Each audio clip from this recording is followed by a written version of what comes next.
Hi Tech Heads, welcome to episode 347 of Aussie Tech Heads. It is the 27th of June 2013, another Thursday night live. If you happen to be watching us live in the lounge, aussietechheads.com.au/live. All right, we're in for another week. A couple of stories around this week, a couple of things happening.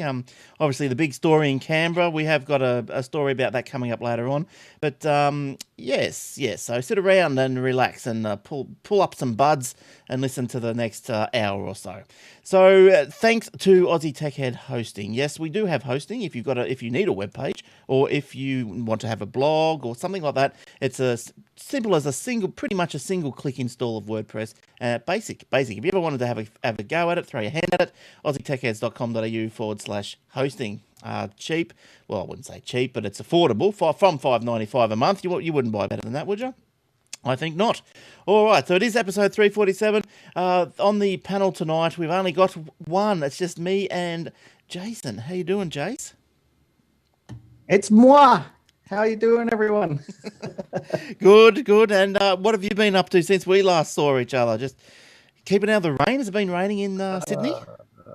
Yes, it's been raining, pouring, old men and snoring everywhere. It's ridiculous. Cats and dogs falling out of the sky and stuff. Oh, dear. Well, it's been raining here all day, and so it's given me a lot of time to go through a lot of news. So I put out a few stories. Look, I was going to... I got a new computer during the week. Last weekend, actually. Oh, tell us your woes. Bought some parts from MSY, and first time I had a Core i5 Intel machine with SSD and 8 gigs of RAM. Very nice, very fast. And took me a while to get it together. I haven't built a computer in, maybe 10 years even, maybe 8. And I put it all together, installed Windows 8, so you should be happy about that, right? Yeah, good. It's not as bad as I thought it was going to be. It's not as No, of course it's not. It's just go into desktop and away you go. Yeah, same as Windows 7. That's right. There's nothing wrong with it. Complain about. Yeah, and so you've yeah. I was going to say you would have seen that Windows 8.1's come out. You should have put that on. Oh yeah, I've got a bunch of Windows 8.1 stories, so now I'm all interested in 8.1 before I didn't give a hoot. But now now I find it quite interesting. Looking forward to seeing what's going to come out that's new. Got some stories about that tonight. The computer went really well for a couple of nights, and then when I was booting it up to do that other show on this network Tuesday nights, it started up and I clicked on the icon for the Logitech camera app and the whole computer froze. So I thought, oh well, I'll do a reboot, and it wouldn't come back up again. And after stuffing around for the whole night, nothing went. So I rang up MSY next day, which was yesterday, and they said, yeah, bring it in as soon as you can. Don't bring it on weekends because it's in a financial year and everybody's here blowing all their money. So you won't get in through the door. So I said to the boss, right, screw this. I'm heading home 2 hours early. So I jumped on the train, got home, and drove out there, and they swapped it out. It was a faulty motherboard. So what brand of motherboard was that? What brand did you have? AS Rock. Oh, okay. Right. Is that your preferred preferred motherboard? Well, I was looking around Whirlpool, and there was a lot of people recommending it. For the price I wanted, I only spent about $800. So I got AS Rock and Core i5 CPU. Did you 800 for the motherboard? No, for everything. Oh, that's okay. I wanted to spend $800 for the whole lot.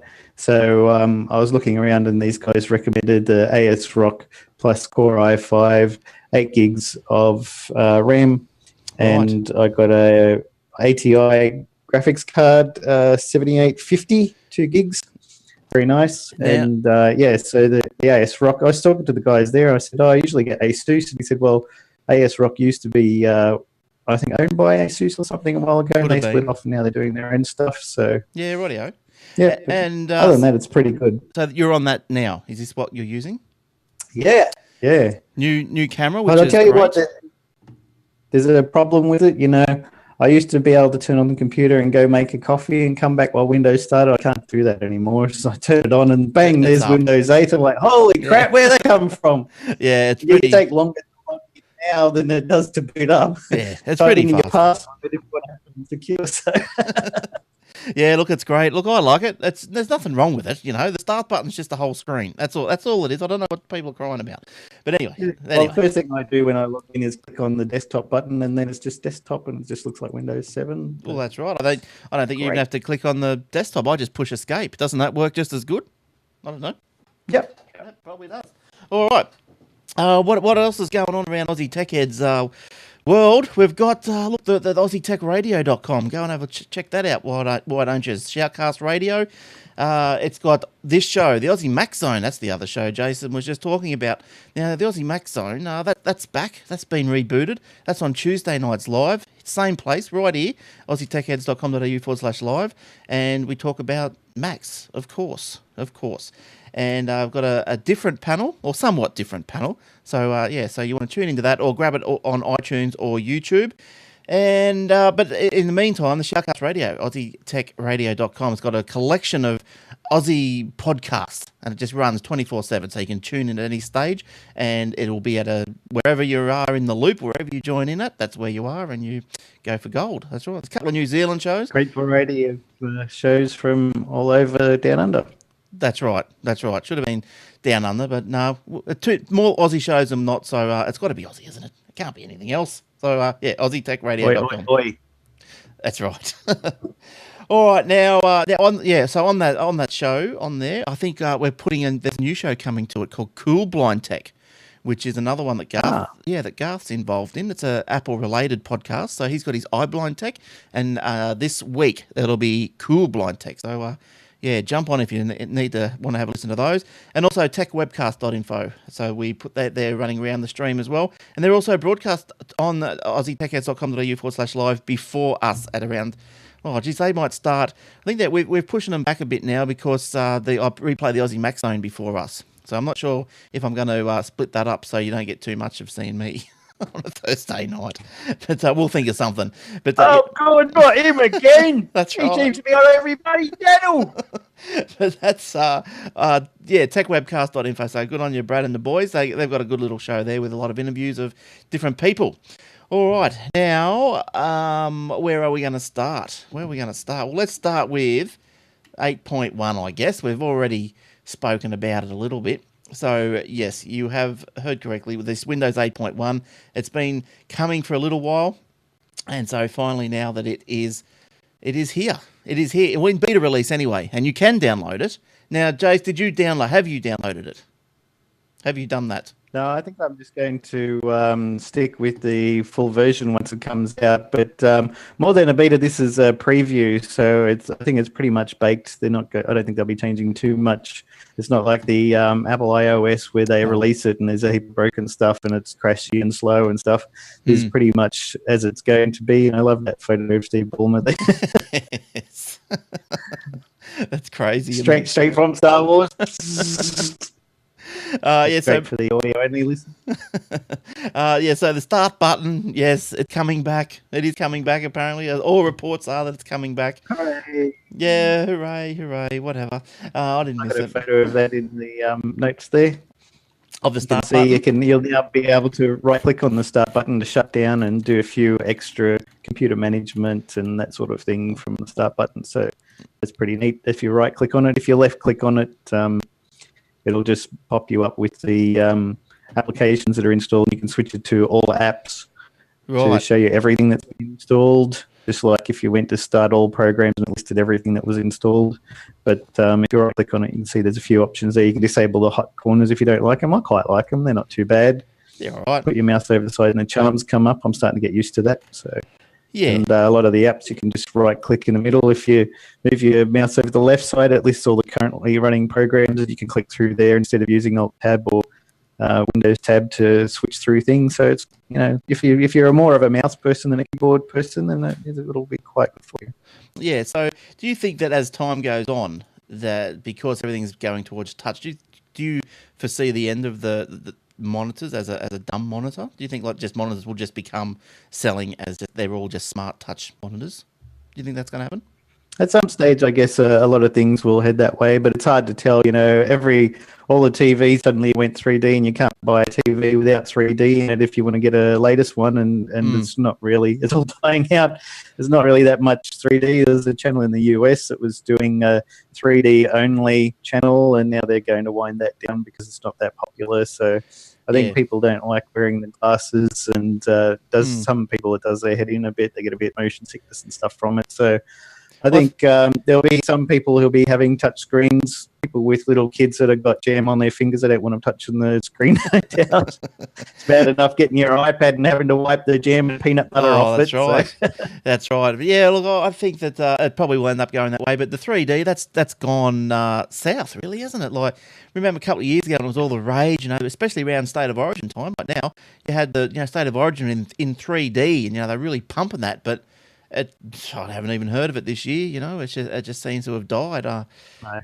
Yeah. These days, it's just another feature that comes with the TV. Choose to use it or not. Mostly not. It's just like an optional extra rather than the main selling point, which is what they were trying to concentrate on for justifying the high prices. Yeah.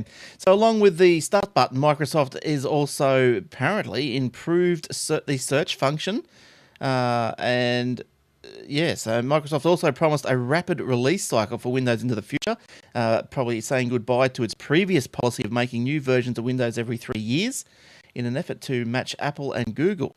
So every 3 years, we're going to have a Windows 8.2 maybe. And Facebook, they were having every 3 years, but as you're just saying, it's going to be sooner than that. Yeah. Facebook has finally agreed to work on an app especially for Windows, which should be available in around about 6 months' time. So whoopie-doo. But that'll be good. So I just use Facebook.com in my Chrome browser.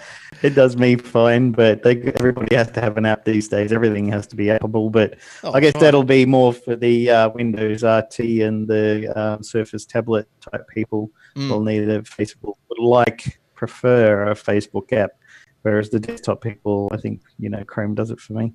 Yeah. But then again, I do all my email through www.gmail.com. I don't use any apps for my mail either. Look, with the Gmail, I thought, look, I wanted to give Outlook a go, just the desktop version to start with.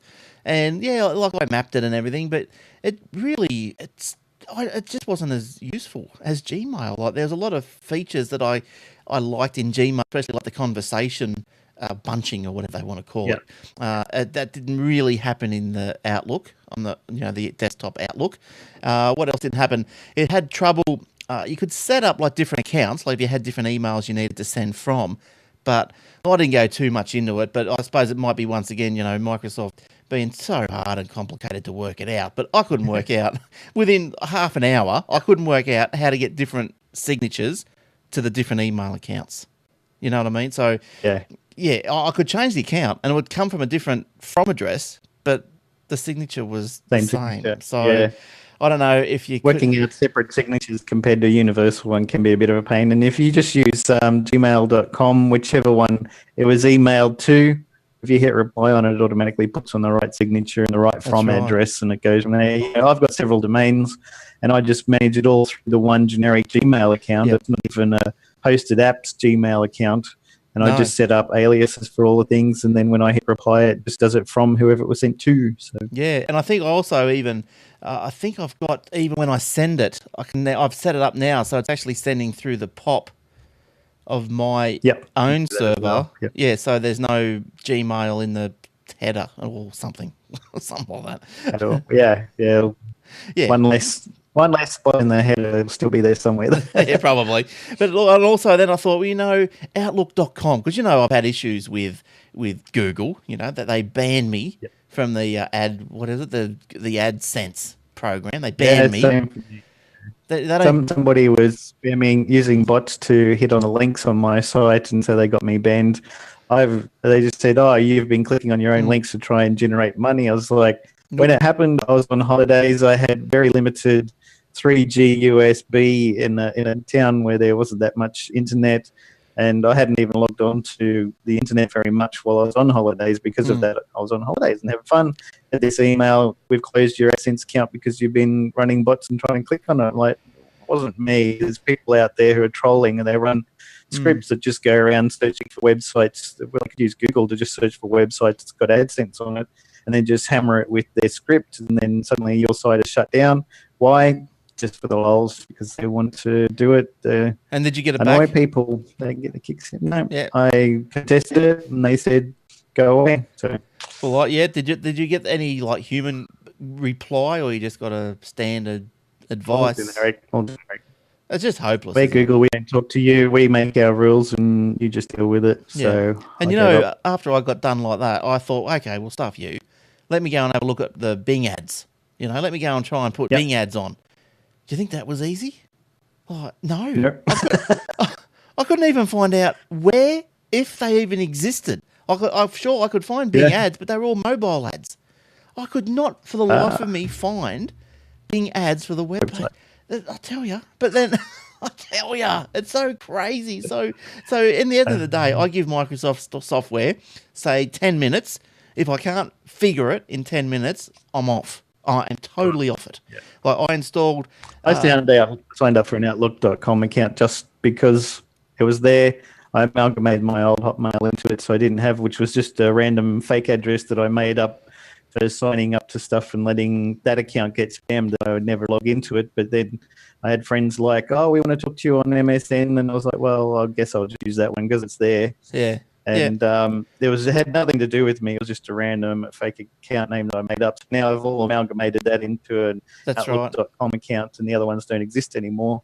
But I never logged on there. Same with my Yahoo account, so I never log on there for email either. Nah, it's just hopeless, you know. And I was like, getting back to me Outlook.com, you know, I thought, well, okay, well, why can't I turn, you know, I'll just try and shoot all me iMapIt or whatever to Outlook from Gmail, because Gmail's my main email. So I thought, well, to try, before I ditch Gmail, I'll go and try the Outlook. So Outlook.com. So anyway, did you know Outlook.com, there's no IMAP? Okay, so bad move to start with. So the next thing, well, do you know what their workaround is? If you want to move transition from Gmail to Outlook, you've got to set up a forwarder in Gmail. So then every email that comes in, forwards to Outlook. Now, I mean, you'd have to be dead set serious. Yeah, you'd have to be dead set serious. That you never get it, Microsoft. No, you need to. You have to make a decision that you're definitely going off Gmail before you start doing it. You can't just try it. Like Outlook desktop has IMAP, Outlook.com. No, it's just crazy. So at the end of the day, look, I was using Outlook for probably a month or so, you know, really trying to give it a go, really trying to get into it. And at the end of the day, it was just so unproductive when we tried Microsoft, you just defeated us. Yeah, I've tried. We want to like you. I've tried to work out Microsoft hypervisor, or whatever it is, you know, the virtual machine thing that they've got going. Yeah, installed it. Yeah, it was beautiful. Yeah, it crashed Skype. Yeah, good. Yeah, great. Then so I had to do a workaround to get that going. And then then once that was all up and running, there was a couple of other things that wouldn't work because this hypervisor was on. So you just uninstall it, and then you move on to VMware. Yeah, it's insane. And it works. It works. Right? It works. It was up and running straight away. I thought, I want to use the Microsoft, you know, I want to use it. But no.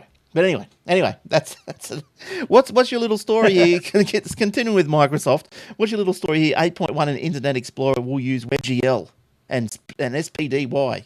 Speedy.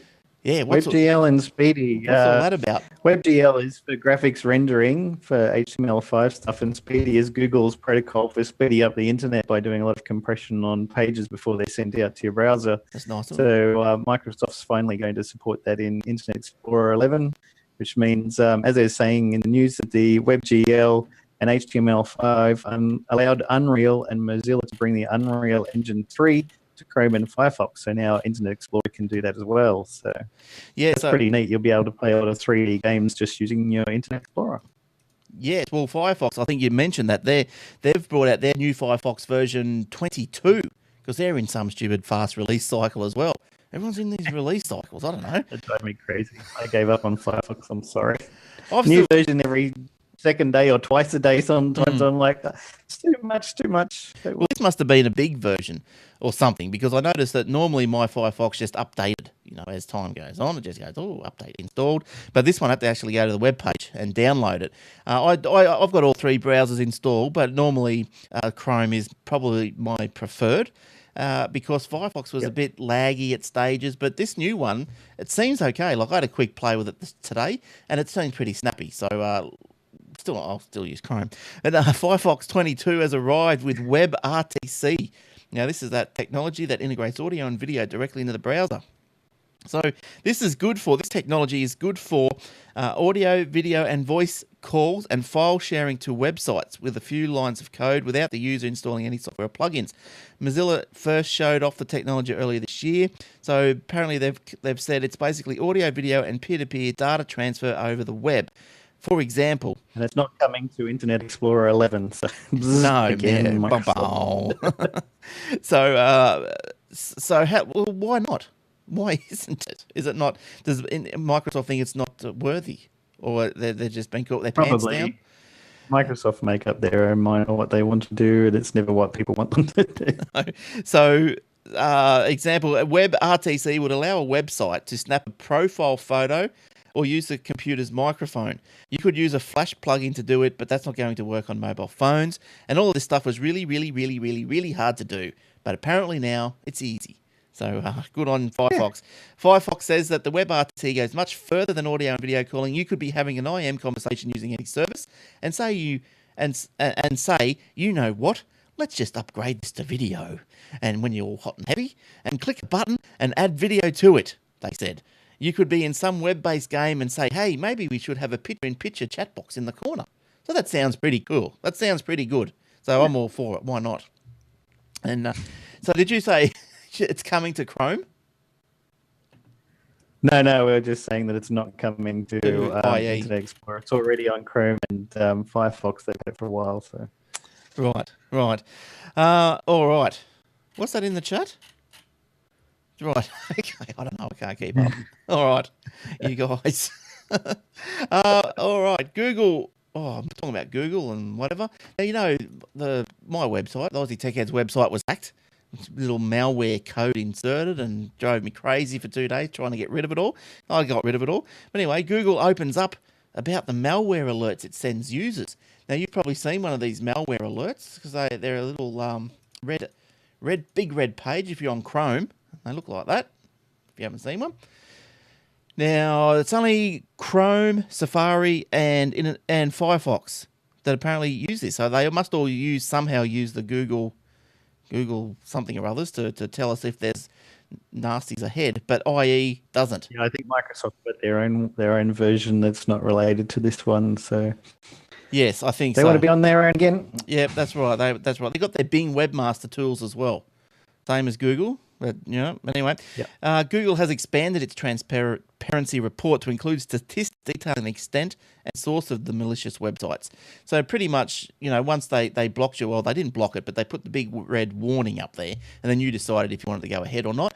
And what would happen to the website owner, to the webmaster, he'd get an email and he'd log into a Google backend thing and it'd tell him that, yes, you've got malware, you've got 600 of them, and you need to get it deleted before we'll remove that red thing. Now, Google launched its safe browsing program back in 2006 to notify users about if they're going on a direction that could contain malware. You can learn how many people see safe browsing warnings each week, where malicious sites are hosted around the world, how quickly websites become reinfected after the owners clean malware from their sites, and other tidbits. So thank goodness and touch wood that we haven't been reinfected. Now, the report also includes a notable events page, which helps explain some of the ebbs and flows illustrated on the charts. For example, earlier this month, a malware campaign to exploit vulnerabilities in Java and Adobe software impacted 7,500 sites, resulting in 75 million users receiving these warnings. It's horrendous. Wow. It is absolutely horrendous. So, yeah. So that probably doesn't interest too many people, but make sure you got the latest versions of WordPress and Joomla and all that on your sites. So, and also it can be the web host. I was hosting with a company and a friend recommended another one that he was on that was cheaper.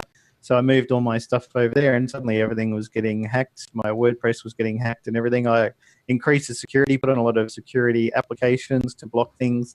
And from what I could figure out, they actually had access onto the server itself and not just using exploits in WordPress and plugins. So I tried telling them, you've got to fix this up. It was happening on one particular server. My friend who recommended me was on another one, never had a problem. I think he still hosts there, not a problem. But mine was hacked daily and I'd recover it manually and then they'd hack it again. So I moved to another host, never had another problem. So obviously it was not mine. my accounts or my data. It was their Hmm. actual server that was getting hacked. So that can happen on a shared server situation. Well, that was a shared situation you had. Yes, but they shouldn't get access to everybody's stuff, so they Oh must have no. misconfigured the shared Mm. server, I guess. Yeah. Yeah. I didn't get re-hacked, so hopefully I've got mine. The reason why I got hacked, I would believe, is that I had some old installs of Joomla and WordPress on, in some directories, and I just forgotten about them. And then when I started looking into all the problems, I went, oh right, yes, right, and it just doesn't infect that install. It infects your whole domain, your whole presence there. So yeah, you've got to make sure you Yep. update. That's most important. Most important, and that'll probably solve a lot of your problems. All right. What else have we got going here? Here's just a quick one. Apparently, emails at New South Wales schools, large number of teachers and admin staff went without emails from the 17th of June to the 20th of June. They still don't know why, but there we go. That's good. And Wonder where they host this stuff. yeah, probably. And Facebook. Now that they've been in the news. They've been spewing out private information. Apparently, Good they, at that, aren't they? Every time they update something on there, they just release everything for everyone.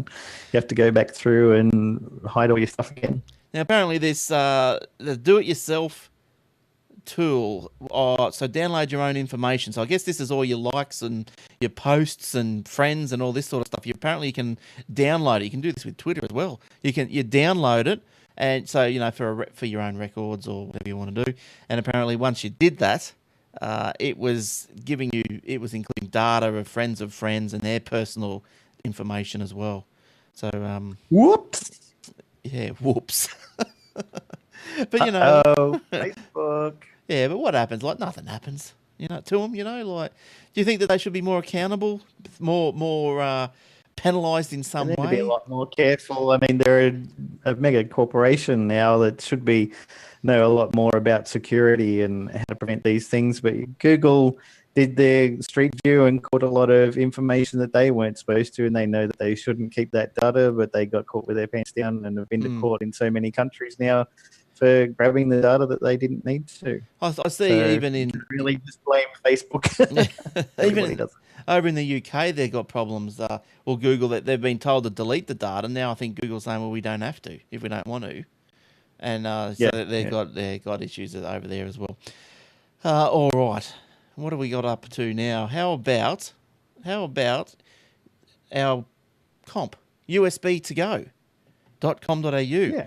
All right. So what we do every week, you have a chance of winning an on-the-go cable, OTG cable. Now, if you don't know what one of those are, simply put, it's a cable that you plug into your Android phone, and it allows you to then plug in a USB, like a USB stick or a USB card reader or something similar like that. So it's pretty good. Will, I think he goes on about him. He's got one. His famous story was, his camera was full. He stuck a UTG cable smart card thing into it. He downloaded the photos off his phone and let him go off and do it again. But anyway, each week we've got, thanks to usbonthego.com.au, we've got some to give away. Now, all you got to do is like our Facebook page and leave a comment under the post, I put it up again. I put it up each week, so it's not, you don't have to trawl through thousands of pages of posts. So, and all you got to do is comment and tell us why you want one. Now, we have got some comments for last week. Now, if these two guys, and you know who you are, there's two Stevens out there. So you know who you are. I'll Facebook you. I'll PM you, or however I got to do it. I don't know if I can PM if I'm Yeah, you like that? whatever. PM ya. That's right. So whatever. I'll get it. So if you're listening, email me with your address, and we'll get those cables off to you. All right. So that's usbonthego.com.au. Free postage. Great stuff. Yes, you can buy them on eBay, but these guys test these ones. They've sourced the ones that actually work and save you a lot of time. And plus, you don't have to wait 6 weeks for it to come. So, which is getting crazy. Have you noticed that things from Honkers has taken longer and longer and longer to get here? I don't know why, but that's what's happening. What's up with that? It's too long. That's what's up with it. Yeah. So, So all thanks to usbonthego.com.au. If you need anything, US on the go cables. They've got car chargers. That's a good one because they're dirt cheap from these guys. Belkin ones, they're great. They're good stuff. You've got iPhone 5 cables, which I've bought a few of them. So now I've got one in each car, one in the bedroom, lounge room. I've got little charging points all over the joint. So jump on their website, have a look and see what they got. Good stuff. All right, now where else are we going to this week? We've got another couple of stories, I'm sure. Oh, here's one for the ACT people. Apparently you guys a lot of you guys, 10,000 of you guys been switched on to the NBN. Congratulations. The government's turned them on. Yeah. Woohoo! The latest location to be connected to the NBN is, what is that? Gungahlin. No, I think that's it. Yeah. Yeah, it's something like that. The government says that Gungahlin has received one of the, I'm sure that's not right, one of the fastest take-up rates in Australia, with over 50% of residents and businesses having already signed to the NBN service in their area.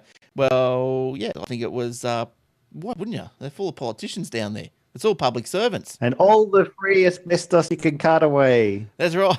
Yes, that's it. NBN Co. has announced that there are now around 14,700 homes and businesses in the ACT suburbs of Amaroo, Franklin, Harrison, Mitchell, somewhere else, Nungawal, Palmerston. We're not going to be able to pronounce that one very well, are we? And Watson. I should go through these names and, what do you call it when you spell it out as it sounds? There's a name for it. What? Phonetics. Yeah, that's it. That's it. Phoneticize it. Why doesn't phonetics start with an F? It doesn't make sense. You got to phoneticize the phonetics. Now, and Watson. What? Yeah, Palmerston and Watson that are able to connect to the NBN. So good on you. There's some guys there working hard, sucking in that asbestos. I would like some NBN, please. Now, what else Nice. did you have on the go this week, Chase? What else? Disney. Microsoft. Oh, yeah. Office isn't the only thing that's coming from Microsoft to iOS and Android. Reuters cites a report from Japanese news service Nikkei claiming that Microsoft's going to bring some of its PC and Xbox games to iOS and Android mobile platforms. Age of Empires is expected to be the first one coming from them. So that's something to look out for. And also something that I found out during the week, Microsoft also quietly announced if there changes for the Xbox One, it's going to be now region unlocked. So how about that? Good. You'll be able to buy your games from the US and the UK and play it on your Xbox finally. 360 has been region locked. The PlayStation apparently never has been. So it's about time. It's a great service. Everybody will be buying all their games from Amazon in Australia. Yeah. So I don't know why they persist in this, or why they want to go down this region lock business. Like, as far as I can remember, the region lock started when DVDs came out, so that when a movie was released in the US, we couldn't play it over here till it was released over here. But I mean, this day and age. Yeah, this day and age, and you've got Microsoft saying that they prefer all their games and stuff to be downloaded. Well, it's obviously global release. So. Yeah. What's the point? It's just crap, isn't it? I don't understand. Why do they spend money on this? It's just a waste of money. They just release it. Giving everybody a headache and annoying your customers. And what's the point of that these days? No, Microsoft need to get the customers all happy again. Well, that's right. Throw them some happy juice after they've been stuffing them around so much. So they're starting to head in the right direction. It's just taking a while. Yes. Maybe they should have a look and see what Google is doing with their products. And maybe I know this little story here I got is Android is free and the Windows 8 on the phone or whatever is not. But 1 billion Android devices are going to ship next year in 2014. Like, that's crazy. Now that means phones, Android desktops. Yes, they do exist. And Android, there's other things out there. Look at this. Look what I got today. USB keys that you plug into your TV and it gives you a full PVR. One of those. Access to YouTube and web browsing, and I got mine as big today. as your finger and a computer. That is. It's bloody brilliant, right? Yeah, I got mine today. I haven't plugged it in yet. But I'll do it. Pretty cool magic. That's it. Look, I'll show you. And they're cheap as. Yeah. Cheap as, like $20. Look, can you see it in there? Yeah, and it's the size. Tiny. Well, that's how big it is. Look, that's how big it is. It's probably, for those on the audio, it's probably I don't know, 5 centimeters, So 6 centimeters. USB key. Yeah. So everything A is. full computer on there. That's right. That's an Android 4.1, I think it says, and it even comes with a remote. So it's got a little remote, and it's a wand apparently, air mouse. So what happens? It will be supported a lot longer than your TiVo in Australia. Thank you very much. Yeah, what's going on with TiVo? TiVo in Australia, they're dead. Yeah, Seriously. why? Is that just because no one's taken it up? But once again, I think mostly it's because in the US they're charging subscription, so they continually update stuff and keep it going. In Australia, it was just a one-off. It was like, I think I got mine for $800, which is expensive for a PVR, but it was brilliant because it just automatically did everything. But because they don't have subscription for it here, and they're not constantly getting money from people, then it's like, oh, why bother?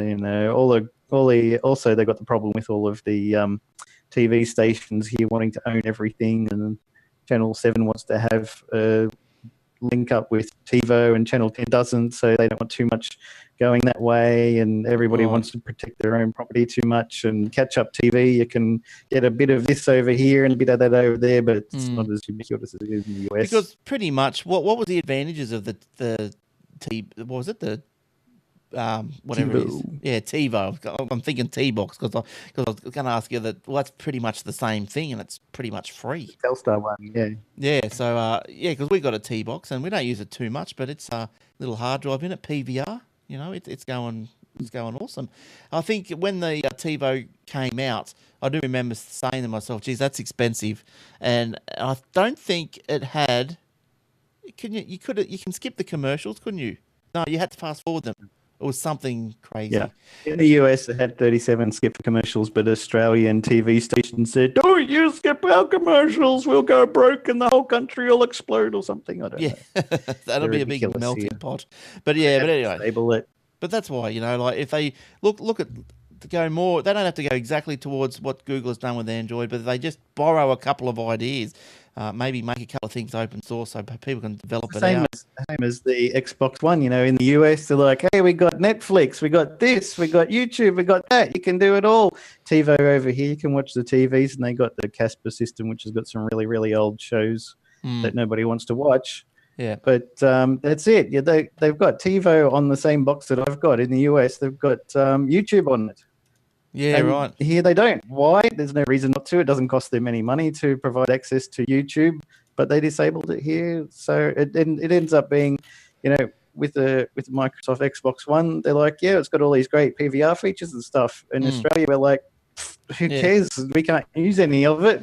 Well, that's right. Well, it's like the Xbox. I got this Xbox 360 thing, and unless I join up and pay the subscription, I can't get YouTube. So I'm not happy about that. I have to use something else. I have to use my little Ricoh Magic that I got today. That's what I got it for, to turn my dumb TV to a smart TV. Magic. Ah, Ricoh. Now, have you ever been overseas or into an airport and you think, geez, I wish I had a bed? I'm sure you have. Well, this could be the answer. The Finnish designed Go Sleep chairs. Now, look, you've got to get on the internet. If you're not watching this, get on the internet and have a look at these little things. They're just crazy-looking things. They're called the Go Sleep chairs, a world first, unveiled early this year. Feature a sliding door or roof designed to either partially or fully enclose passengers within the pod. So, if you sleep in an egg. Yeah, if you're a Doctor Who fan, you might remember an episode called The Android Invasion. Pod, something like that. Yep, got me drift. Yep.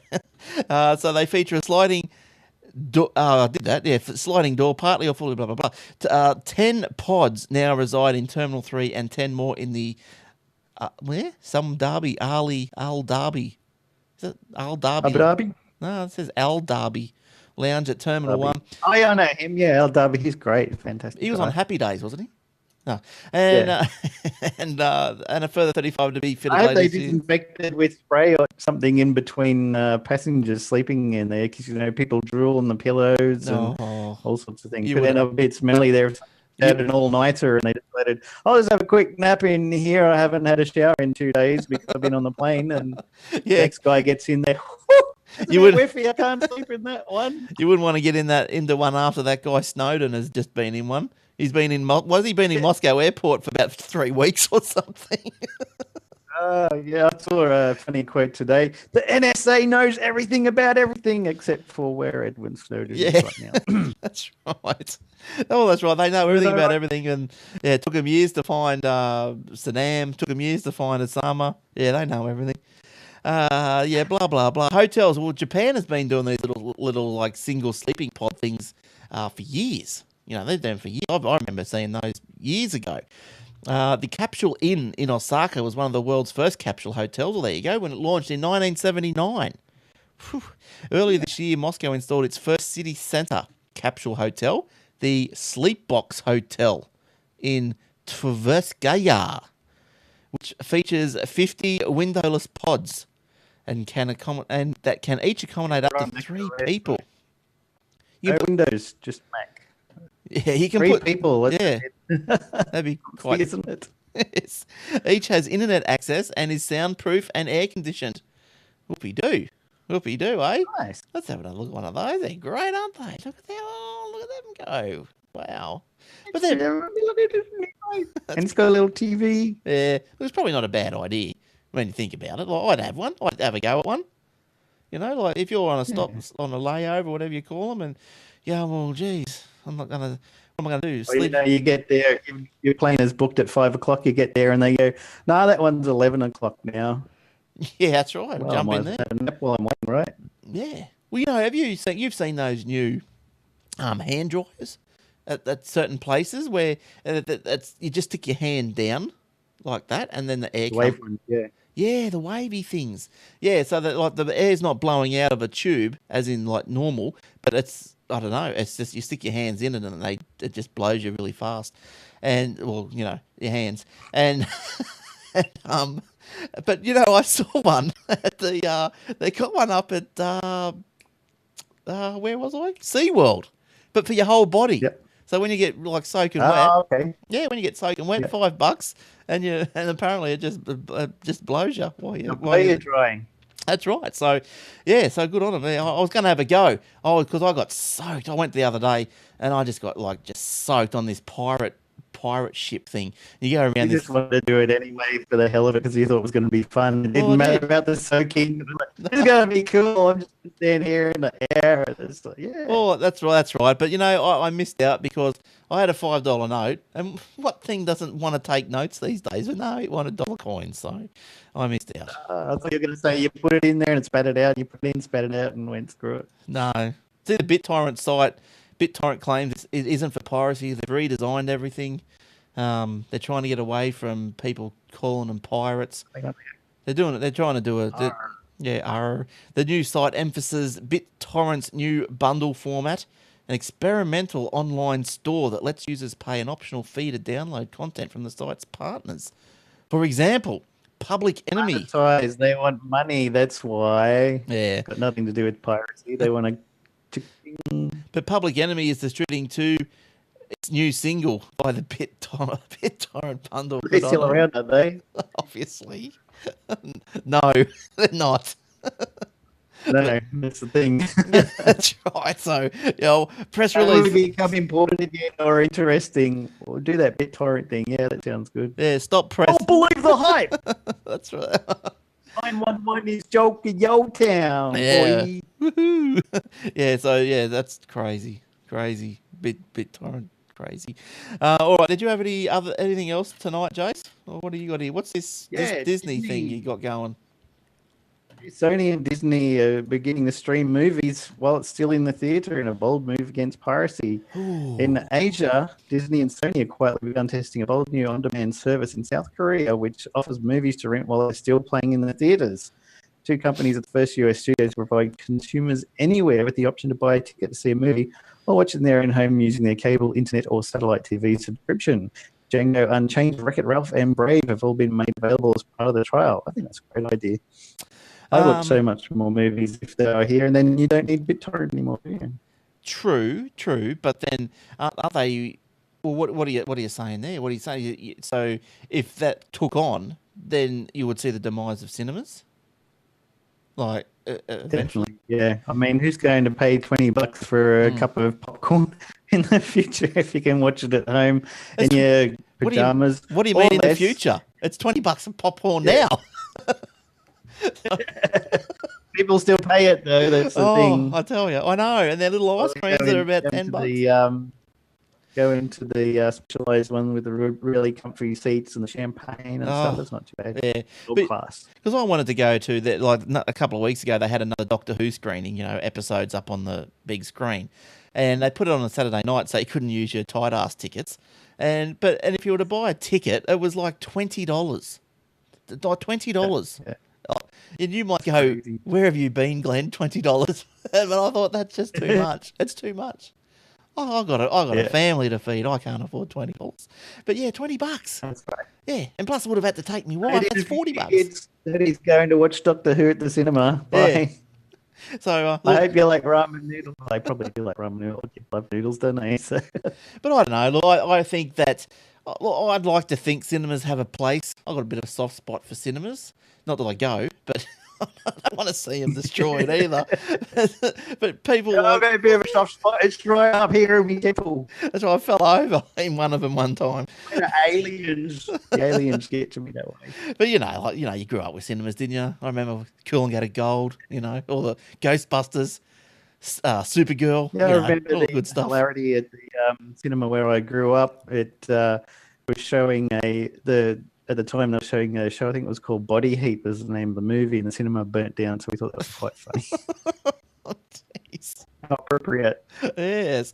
But, I don't know. Look, obviously that, yes, it's something that I would be keen to do is to download it while it's on at the cinema. Yes, obviously, because while all the hype is around, you go, geez, I want to watch that movie. I'll go and do it. If you're right in the movies, you get a projector on your wall, same thing, and popcorn's only $2 a pop.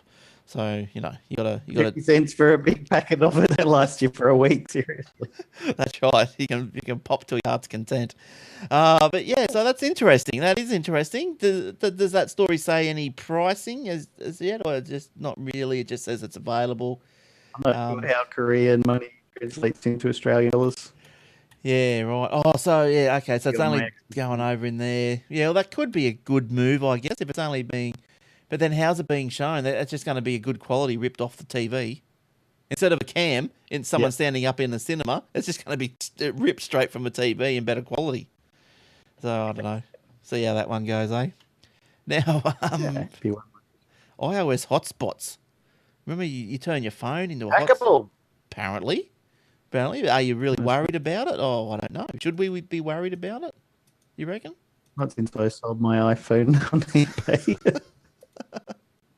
iOS users may be more susceptible to being hacked when using Wi-Fi hotspot connections than they imagined. With the right planning, passwords can be cracked in less than 50 seconds.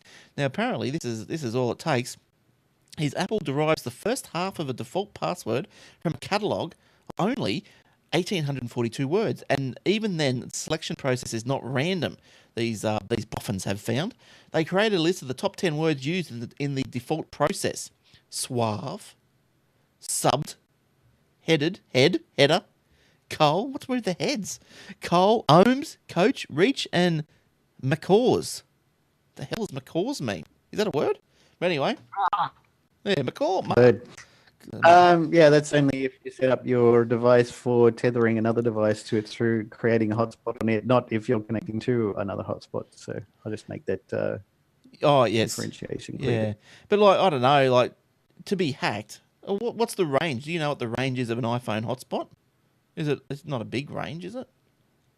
Would be. Well, it's Wi-Fi, so it goes a lot further than Bluetooth. I mean, you could do Bluetooth only, which would be a shorter range. But even with Bluetooth, I'd last place I lived at, I'd set it up in the lounge room, go up the other end of the house, and still be able to connect to it. So it's got a pretty decent range there. Add in the Wi-Fi, and it goes quite further.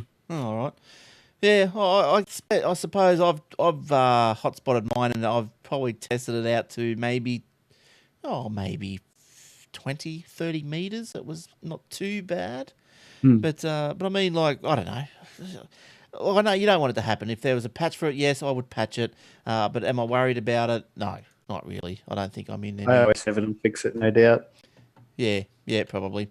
And now everyone knows, if you live in Australia, that there was a showdown, new Prime Minister and all this stuff again goes on down there, and with it is we see the demise or the resignation of Stephen Conroy. Now we all know him. He's the creator. So he's gone. He's gone. He resigned. So he confirmed. Now this is weird. People don't do things in person or by phone anymore. He confirmed his resignation via Twitter at 10:17 p.m. Like it's the way to do it. It is the way to do it. And look, this is Aussie guy. You got to do it through Twitters. And plus, he puts it in the third person. So I don't know what's going on. Because none of them know how to use Twitter, so they hire a social media expert guru or Smeg as their known business, and he'll update the stuff on their forum. So whoever is managing Conroy's account is posting for him. Yeah, so I guess that, so anyway, his departure means the government will need to appoint a new shareholder minister accompanying Penny Wong for the NBN. He has also been involved in projects including cybersecurity and internet censorship. We all remember those, the digital economy and the digital television switchover, which I think pretty much is, Jesus, must be nearing completion. Now, Conroy... And some lovely filters too, wasn't he? And what he? Lovely filters. Oh, yes. Get rid of those things. Now, if you're on the video, you might be asking, look, why has he got his Twitter avatar? It's a red Dalek. You know, what is that? Exterminate. Probably what he wants to do. Probably Kevin Rudd. But anyway, so why? I'll tell you why, because I dug a little bit deeper because I wanted to know why he's got this little Dalek up there. And he says, well, have a look at this other photo and you'll understand. Well, I didn't quite understand, but it sort of explains a little bit. And there we go.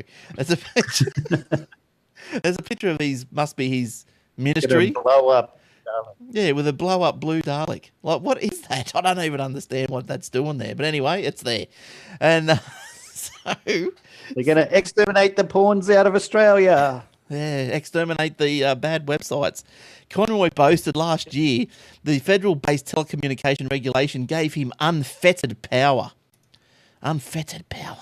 That's probably what he was in. That's why he's got the Dalek going, is unfettered power. Allowing him to force the structural separation of Telstra and establish an open access platform that could one day include the Commonwealth Bank as a telco. This means I'm in charge of spectrum options. And if I say to you, to the telcos, everyone in this room, you want to bid next week in our spectrum auction, you better wear red underpants on your head. I've got some news for you. You'll be wearing them on your head, he said. That's crazy. Just like a Dalek, right? That's right. That's right.